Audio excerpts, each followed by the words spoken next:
Bama. Last year, we had a whole thing with Bama. Here are the odds. Plus 700 to win the SEC, plus 100 even money to make the college football playoff. They're set at 9.5, plus 116 to the over, minus 142 to the under. It's the Kalen DeBoer era. We had mentioned a year ago, Saban program was starting to slow down, zombie Bama, and they made the playoff anyway. Where are you at with DeBoer? I know some people love the hire. I don't. Yes, he wins everywhere he goes. But when we look at it, he's always had an elite passing quarterback. So whether it was Jake Haener, whether it is Michael Penix at both stops at Indiana as OC or UW, look, Milroe is an elite deep ball thrower, but he's horrific at anything other than that. Timing underneath, stuff like that. Please. Yeah. I mean, any intermediate throws, he's trash.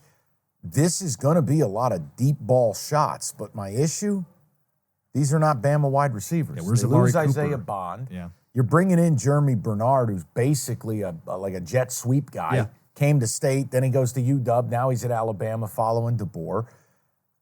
Look, I know you got a note in here about Nick Sheridan being the OC. He's not the OC. That's Evans' note. This is Kalen DeBoer. This is his show. For me, here's my other issue with Bama. True freshman left tackle, full stop. I don't care if Caden Proctor was a 5-star player. You know what I know. It takes a minimum of 2 years for an offensive lineman to be dependable, even if you're special.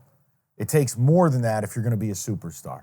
The idea that I'm going to trust Alabama to go out and win 10, 11 games this year or win the SEC or win a national title with a true freshman left tackle, receivers I have no credibility with, and a quarterback who can't hit anything but a deep shot, I get a little worried here. But I can't go minus 150 on under 9.5.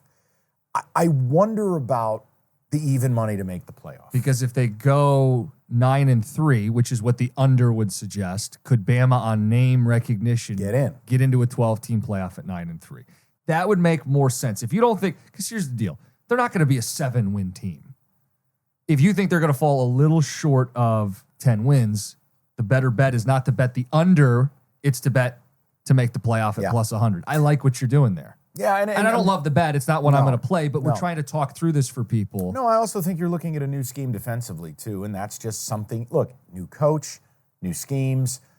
Is there like, if you close your eyes and think about it, is there a window where Milroe in the air raid turns into a video game? Sure there is. Sure there is. But it's also, I don't have a dominant Bama back. I don't have dominant Bama weapons. And for me, they're a stay away.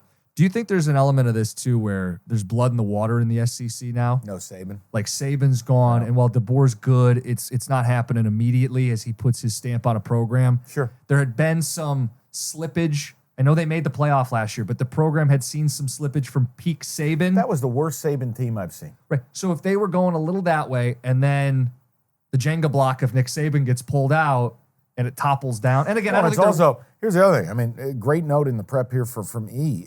This is a team who they couldn't get more than 4.3 yards per carry. Bama, if you can't run the ball, and my quarterback's not a reliable chain mover, he's a deep shot thrower, he's a great scrambler, I think there's some underlying red flags here for me. It doesn't mean I hate them. And in fact, there's going to be weeks I guarantee I love them, but the future market, I can't get there here.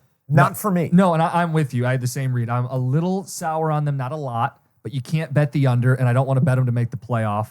The schedule note, just because we do this with most teams, they avoid Texas, they avoid Ole Miss. Georgia goes to Tuscaloosa, but this is more about the program, and I don't think they're ready to win 10 games out of the box with Kalen DeBoer. So we move on. Works for me. Next.